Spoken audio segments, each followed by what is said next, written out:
Okay, so here we go with the Level 2 non-calculated paper from June 2014. Okay, so Annie buys a can of lemonade for 85 pence and a sandwich for £2.39.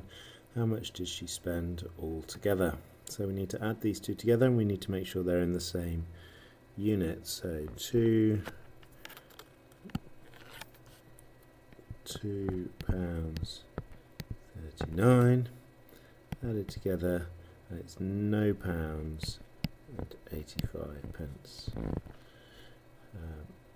So we add those together. 11, carry on is 12. £3.24.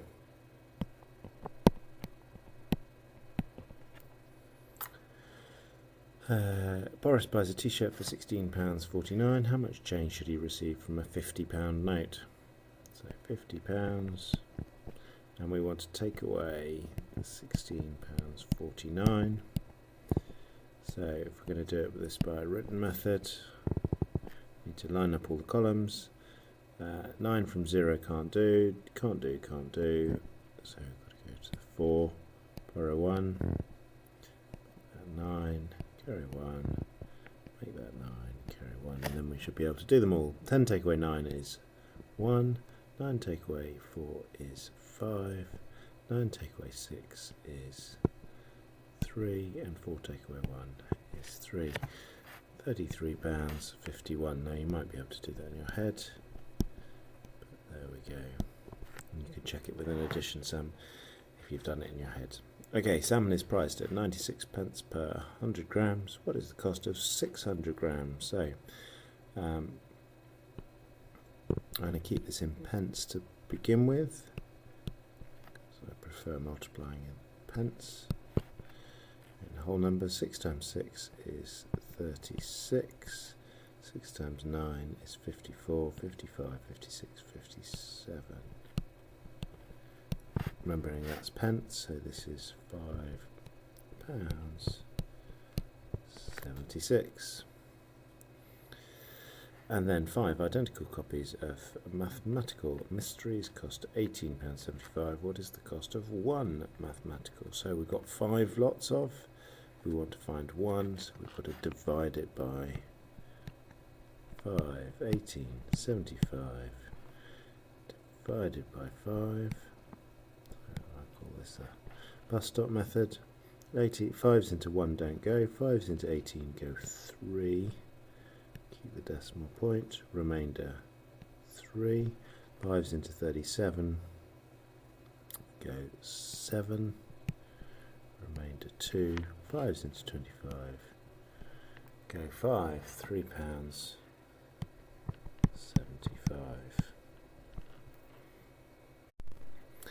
Right, 6/25 is a decimal, so probably the easiest way is to think of what is this over 100, a bit like you would a percentage, and then know that as a decimal. So that's times by 4, so that's 24 hundredths. So that's 0. That's the tens, that's the hundredths, so 0.24. Another way of doing it would be to go 6 divided by 25, so that's 25 divided by 6. 25's into 6 don't go. Remainder 6. 25's into 60 go twice. Remainder 10. 25's into 100 go 4. Exactly. That would be another way of doing the same thing. 15% as a fraction. Well, a percentage means out of 100, so that's 15 over 100. And they want us to simplify this. So 5 goes into both those numbers. So that's 3 over 20. 3/7 of £5.25. 3/7 of £5.25. So we want to find 1/7 and then times it by 3 is the easiest way to do this. So £5.25. I have to find 1/7. So 7s into this, 7s into 5 go nothing. Remainder 5. 7s into 52 goes 7. 7s are 49. Remainder 3. 7s into 35 go 5. So 0.75. And we want 3 0.75, so 0.75 times 3, 7 5s are 15, 7 3s are 21, plus that is 22, and then 1, 2 numbers after the decimal point in the question, so 2 in the answer, so £2.25. Does that make sense? Yes. 3 lots of 75 is 2.25. Right, 750 millilitres as a fraction of 2 litres. Well, to put it as a fraction, we've got to have them both in the same units, and 1 litre is 1,000 millilitres. So that's a fact that 1 litre equals 1,000 millilitres. If you didn't know that, that's a fact that you've got to learn. You're not given that. So put that on your wall and learn that one. So it's 750. It's a fraction of 2,000.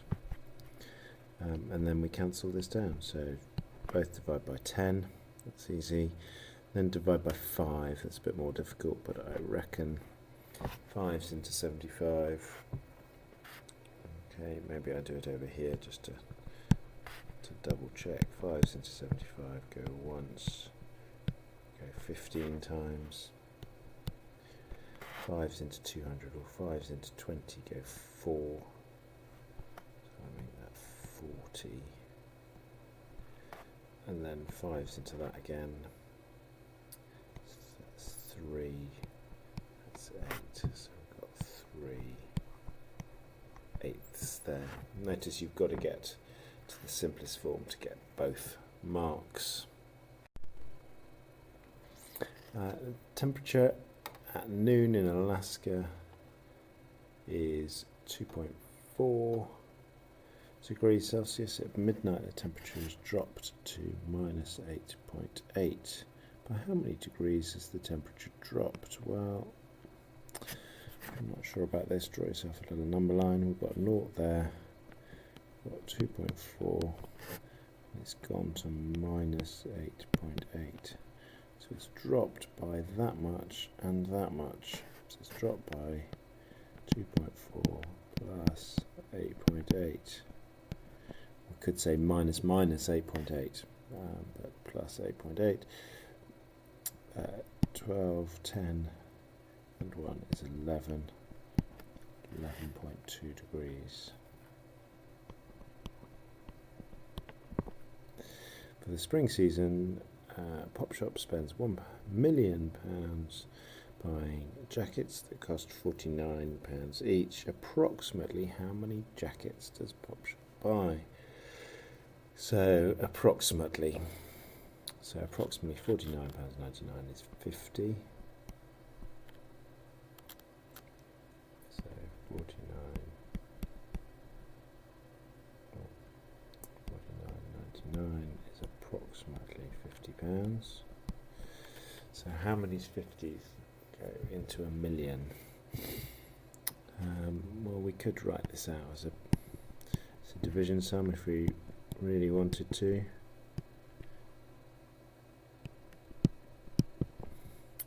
And then do that, or we could say 50s into 100 go twice. So, and then there is another 10,000, so it's going to be 20,000.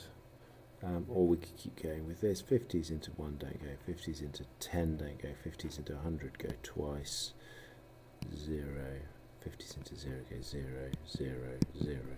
Either way round, 20,000 is our answer. Sam writes down 3 whole numbers which add up to 12. The product of two of them is 8. The difference between two of them is 5. What is the range of the three whole numbers that Sam writes down? Sam writes down three whole numbers which add up to 12. The product of two of them is 8.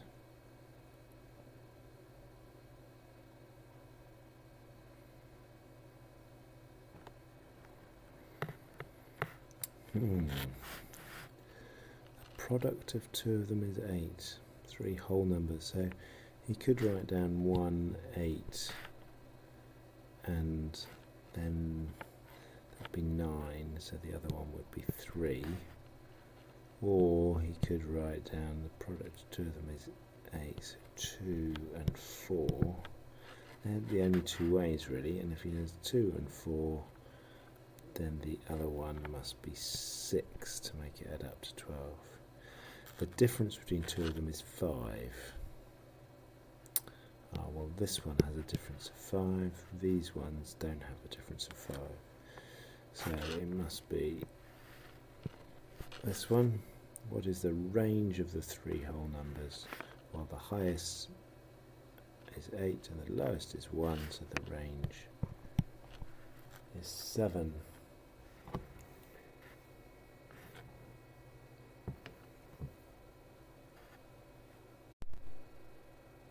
Write down 96 is the product of its prime factors using indices, so you've got to use the index notation. We'll worry about that in a moment. So I do a little tree. 2 times 48. 48 is 2 times 24. 24 is 2 times 12. 12 is 2 times 6. And 6 is 2 times 3. And any time I hit a prime number, I circle it.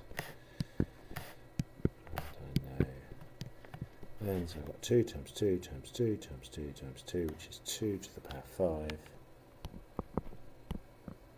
times 3.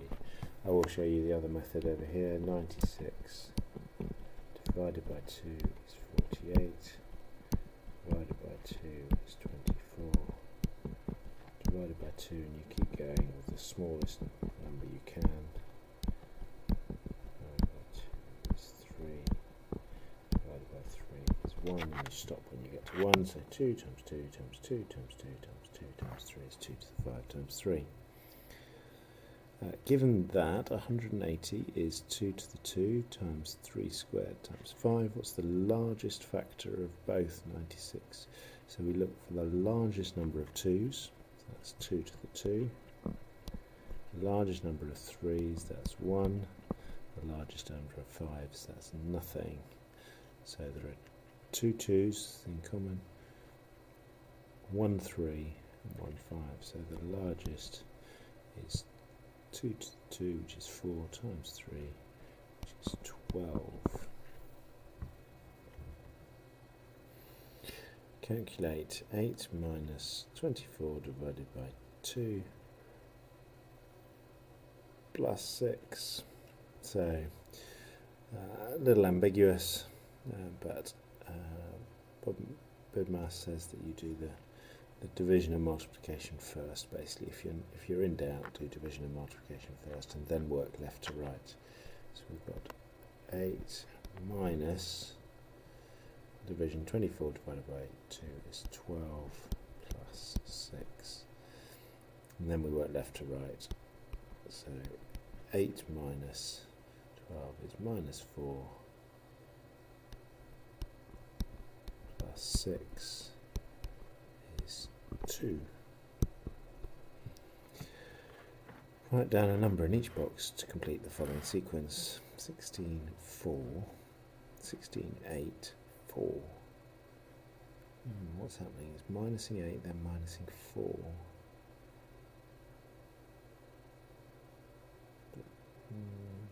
Interesting. Or we're going from 16 to 8. Halving the number. So halving the number, we get 2, and then halving it again, we get to 0.5. Halving it again, we get to 0.25. quarter. So you could do a half and a quarter, that would be fine too. Sequence is formed by the rule add 3 and then treble. 0, add 3, 3, and treble is 9. Add 3 is 12 and treble is 36. 0, 9, 36. It's called a term-to-term rule.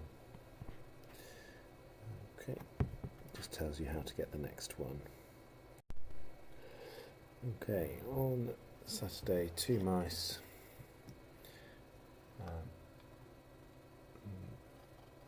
just have a quick break and enjoy the name, Sniffle and Snuffle. Okay, and have a look around, just relax. Okay, find a bag of corn. Sniffle eats 3/10 of the corn and Snuffle eats a quarter of the corn. What fraction of the corn do the mice eat altogether? Well, we go back to question 1 and we're doing exactly the same as question 1, but we're doing it in fractions. 3/10 plus a quarter. We need to have something that means that we can add them together. So we want something that 10 goes into and 4 goes into. Now you could have spotted 40, or if you were really on the ball you might have spotted that 20, they both go into 20. 3/10, well, to get that in 20ths, what do you have to multiply that by? You have to multiply that 2, so we're going to multiply the top by 2 and we get 6, and then what do we multiply the bottom by? 5, so we're going to multiply the top by 5. So 6/20 is the same as 3/10 and a quarter is the same as 5/20. We then add those together, we get 11/20, and that's as simple as it goes. What fraction of the corn remains? Well, there's only 9/20 left, if 20ths is the whole lot. On Monday, Sniffle, Snuffle and their friend Squeak equally share the corn that remains. What fraction of the original amount of corn does each mouse eat? Well, 9/20, and we're going to divide it by 3. Now, common sense tells us that that's 3/20. Let's just have a look at what that looks like divided by 3. Well, what we can do is we can multiply, to divide with fractions, we turn the second one upside down and multiply. So that would be 9/20 times by, well, this is 3 over 1, so times by 1 over 3. Then we times the tops, we get 9, times the bottom, we get 60. And then we cancel and 3 is going to both, so we get 3 over 20. So we do get the same answer. Okay, John pours 3/4 of a flask of a chemical into a school swimming pool each day. How many days will it take to use 24 flasks? Well, so this is a division sum again. How many 3/4 fit into 24? So 24 divided by 3/4. And so, as I said, to do a multiplication, you turn the second one upside down and you multiply. So that would be 4 over 3. Now, given we haven't got a calculator, we can look for some shortcuts and we can just cancel across here. So 3's into 24 go 8, get 8 4's are 32. Or we could do the multiplication first as I did above. 24 times 4 is 48, 96, 96 over 3, and then cancel down that. And we get to 32 as well. Okay, so that's really worth practicing. They always have one of these divisions coming up, either one way around or the other. Worth knowing how to do that with fractions. Jackie's pony eats 2/9 of a bale of hay each day. How many bales of hay does Jackie's pony eat in 18 days? So 18 days, 2/9 every day. So 18 multiplied by 2/9. Now again, we can see this is, I probably should put the 24 over 1 as well, but 18 over 1, and the neatest way is to kind of see that we can cancel here. We can go 2, 1, 4. If we don't, we end up with 36 over 9, which we cancel to get 4. So any which way, we get 4. Okay, question 6.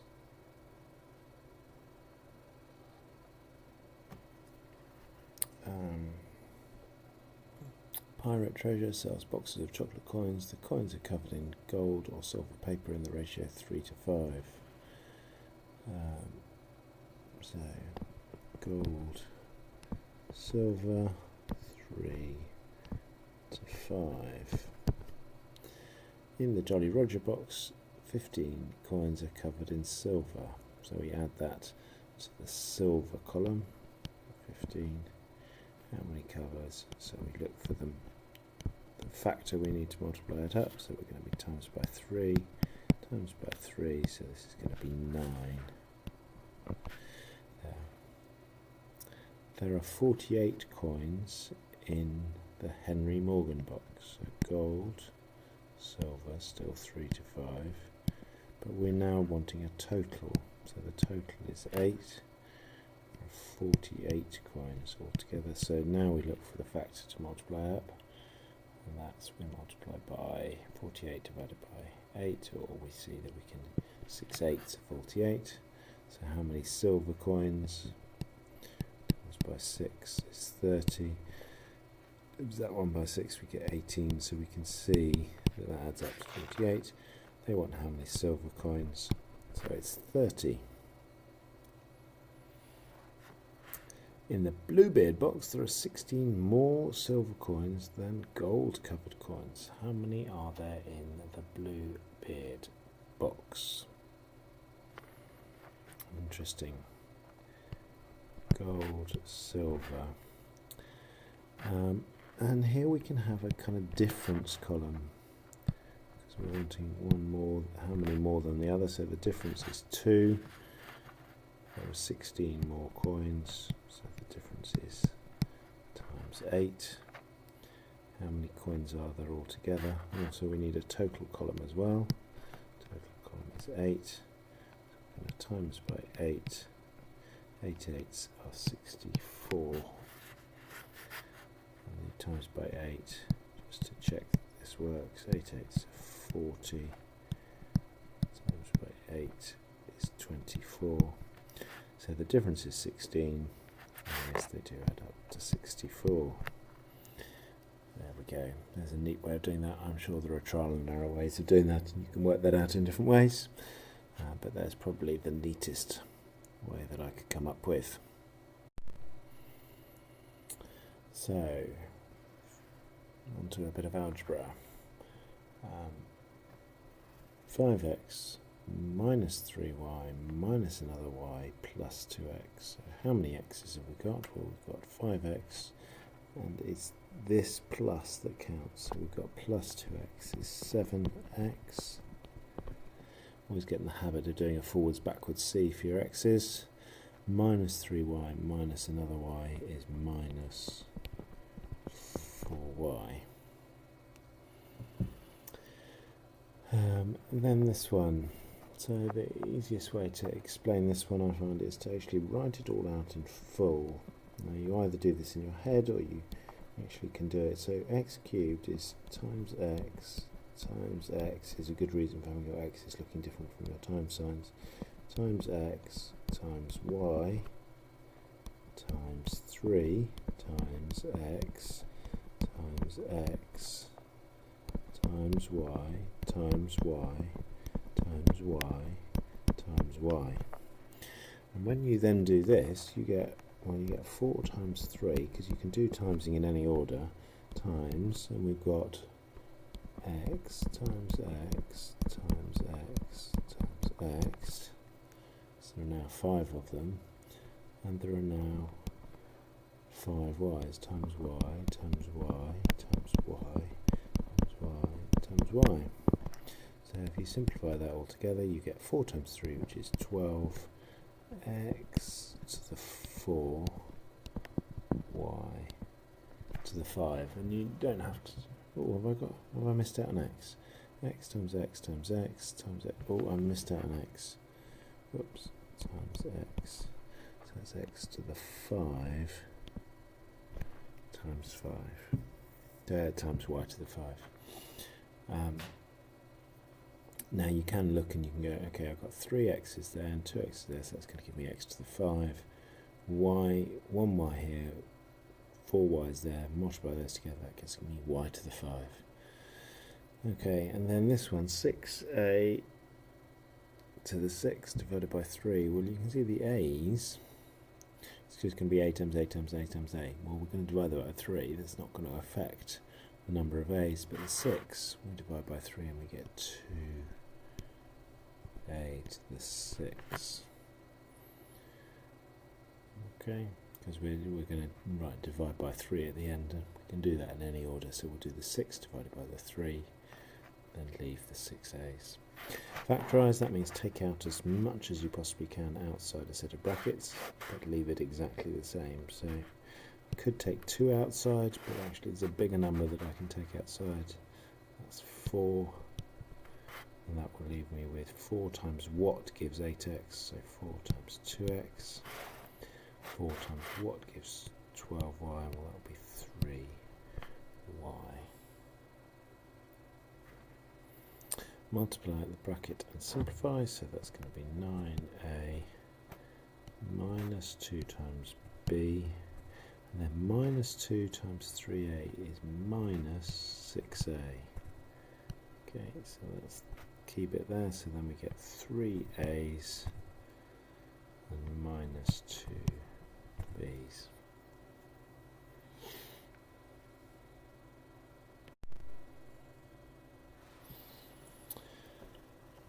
6p minus 2q, so it's going to be 6 times 3 minus 2 times minus 5.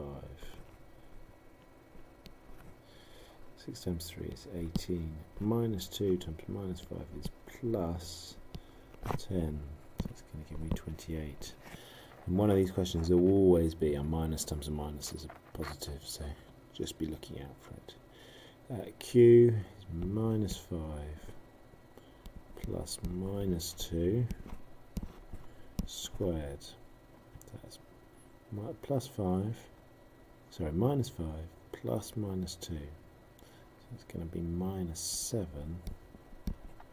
We square that, here's the minus times a minus again. Minus 7 times minus 7 is plus 49.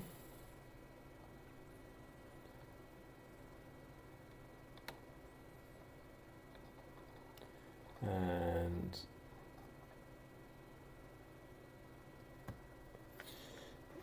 3p squared plus qr squared, so 3p squared, 3 times 3 squared plus q, which is minus 5 times r squared, well, it was minus 2 squared. So making us think here, 3 times 9 is 27, plus minus 2 squared is minus 2 times minus 2, which is positive 4, times minus 5, so that's minus 20. So we've got 27 plus minus 20, so it's going to leave me with 7. And then here, last one, Q, which is minus 5 minus 3 divided by minus 2. So I've got minus 5 minus another 3 is minus 8 and minus 2. If you get that minus 8, that will give you 1 mark. Minus 8 divided by minus 2. How many minus 2's are there in minus 8? Well, there's 4 of them.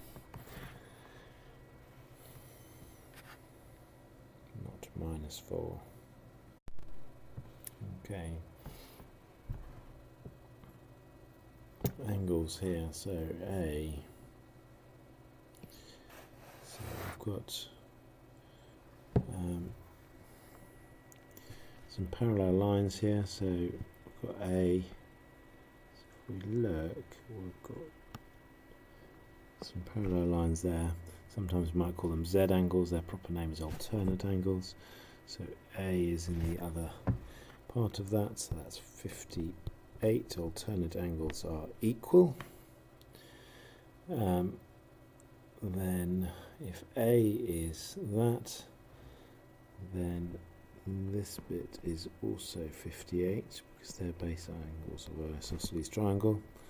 So we've now got B is what's left over. So 58, because it's in a triangle, 58 and 58 is 116. We've got 180 minus 116 is 70, 64. So B is 64. And then C is on a straight line, so C is 180 minus 64, and if you witcher about you'll be able to see that that's just got to be 116. And so this one's 116. And then we can see that this here is another isosceles triangle. So this bit is 180 minus 116, that's the bit at the top, is 64. And then we've got to do 64 divided by 2 is 32. So there's 32 here. So D is all of that angle. So D is 32 plus 58, which is 80, which is 90 degrees. Not the only way of doing that, but one way. Okay, on to a pie chart.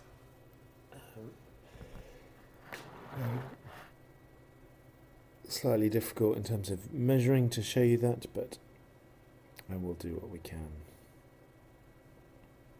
So 120 children in a year. If you walk to school, travel by car or bus. The head of year 12 draws a pie chart to show this information. So that's very obviously 90 degrees. That's a quarter of the pie chart. So how many children cycle to school? It's a quarter of the children, so 120 divided by 4, half it, 60, 30 children. Complete the pie chart if, okay, so 360 degrees is the total, is 120 children. So the key to pie charts is working out what one child is, or one whatever. So we divide by 120, so 360 divided by 120, and generally they make this quite nice for us, is 3 degrees. So 40 travelled by car, so car, so it's 40 times 3, which is 120 degrees, and 18 travelled by bus, 18 times 3 is 36, 46, 54 degrees. And then the remainder we can do as a check. So there's going to be 70, 88,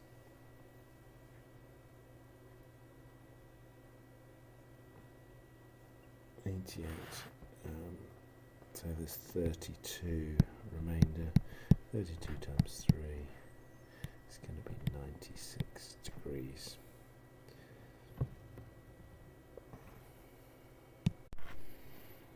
Okay, so I'm not going to be able to do this accurately, so let's just go kind of car is 120 degrees, so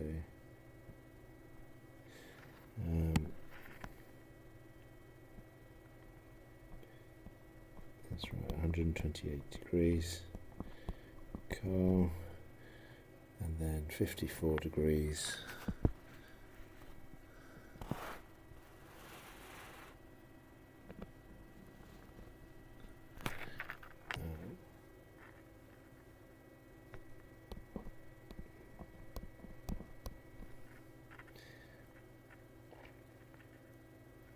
This bus, and that is 96 degrees for walk. Okay, you can do a much better, more accurate job than I can there. There we go. Last Monday there was a bus strike. Half of those who had travelled by bus had stayed at home and the rest travelled by school. Everyone else went to school in their usual way. What fraction of Year 11 children travelled to school by car last Monday? Half of those who travelled by bus, so that's 18, so 9 of them, so 49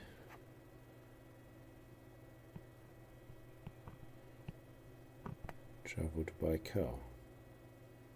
Half of those who would have travelled by bus stayed at home, the rest travelled by car, everyone else went to school in their usual way. 49 over 120 in total. So plot the points minus 2, 5, minus 2, 5, so that's going to be up there, minus 2, 7, and minus 5, 7, minus 5. So it's going to be, join the points and label the triangle A.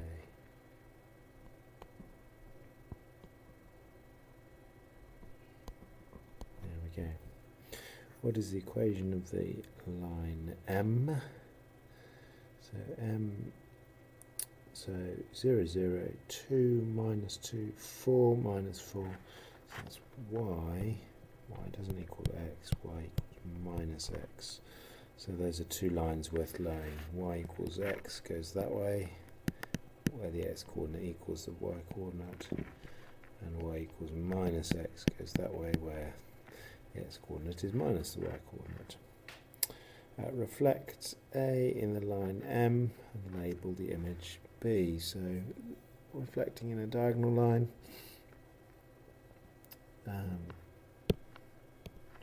So I tend to kind of reflect and look for kind of 90-degree angle. So that one's going to go to there.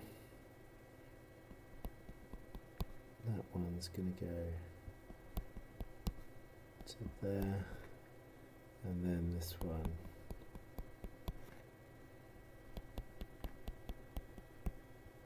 is going to go to there.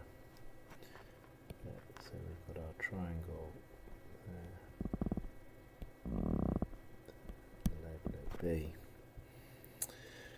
Rotate A through 90 degrees clockwise.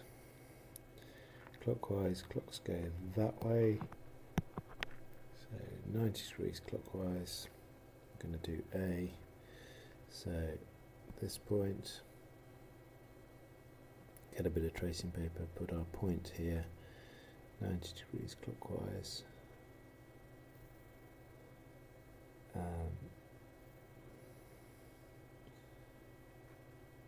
So this was 5, 2, so 5, 2, so it's going to be here. 7, 2, and then this one, 7, 5. Okay, move it around, so trace those through, that'll be the point C. Translate a 5 units right, 3 units down. So So translate means move 1, 2, 3, 4, 5.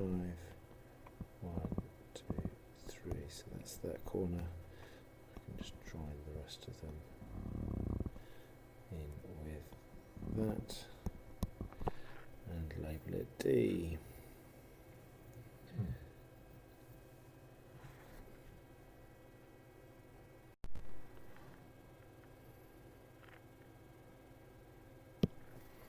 So, Sunbury Stables has a pony track in the shape of a triangle which starts and ends at the stables. Each rider is given a plan of the track, which is drawn using a scale of 1 to 10,000. So 1 centimetre on the plan is 10,000 centimetres on the map. That's what 1 to 10,000 means, but we know that 10,000 centimetres 100 meters.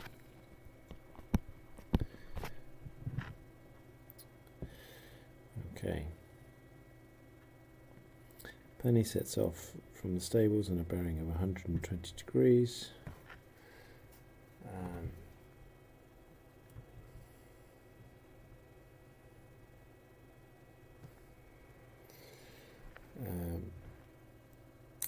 After 650 meters. So 650 meters means we're going to go 120 degrees, so that's this direction down here, and we're going to go 6.5 centimeters, 120 degrees there. Draw a north line at B. There's B. The last corner of the gate G, which is on a bearing 240 from the bush. So we're now going 240, so that's 180, and another 60 is 240. Okay, and I'll draw that out. It's 800. Oh, whoops.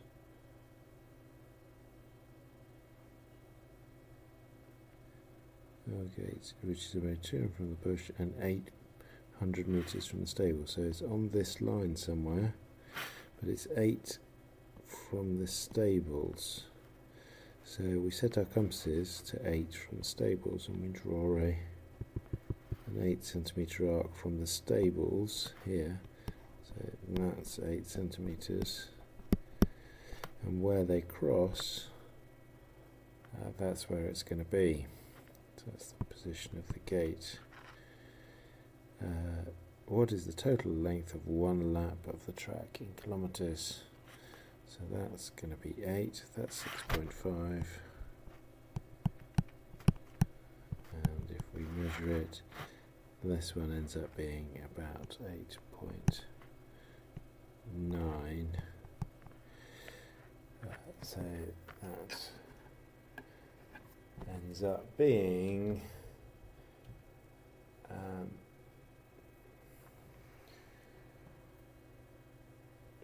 8 and 8 is 16, 22, 23.4.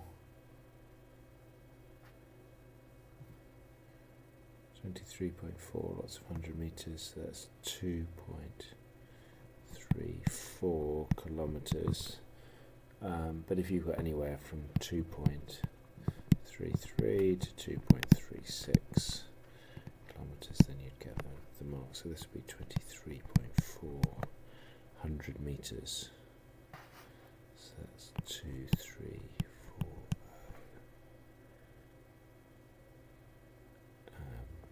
meters, which is 2.34 kilometers. Okay, 14. Onto some patterns. Draw the pattern number 5 on the grid. So pattern number 5, so they all have kind of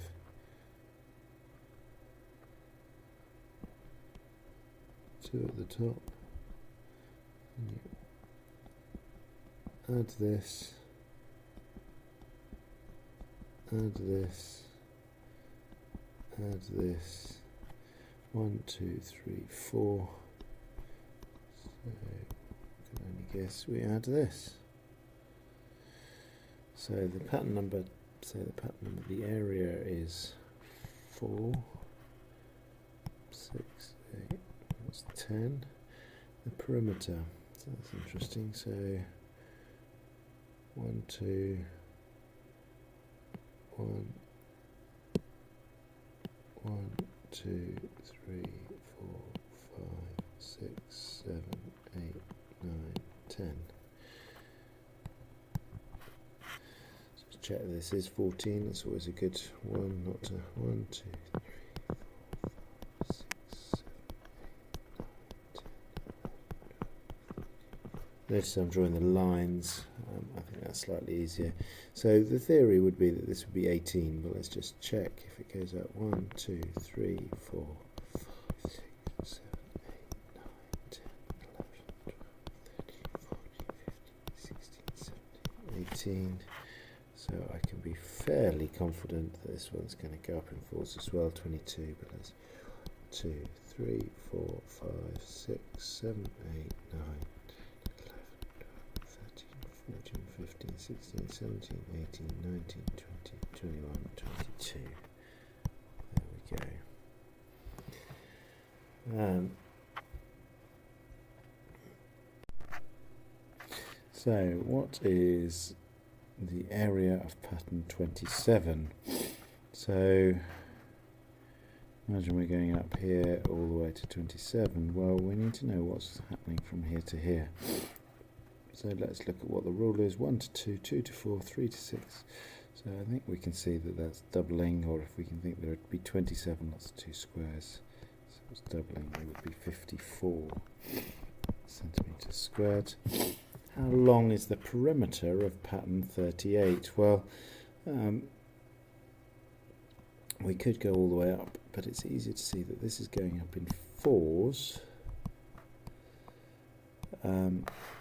Which means the nth term is going to be 4n, and then we've got to add, or what do we need to add? 4 times 1 is 4 plus 2, 4 times 2 is 8 plus 2, so it's 4n plus 2. So to get 38 we do 4 times 38 plus 2. 4 times 38 is 120. Plus 32 is 152. 152 plus 2 is 154. So you can do a multiplication sum to do that. In one pattern, the numerical difference between the perimeter and the area is 92. What is the pattern number?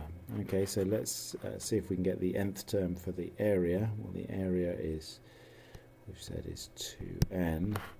So the difference is going to be 4n plus 2 minus 2n, which is 2n plus 2.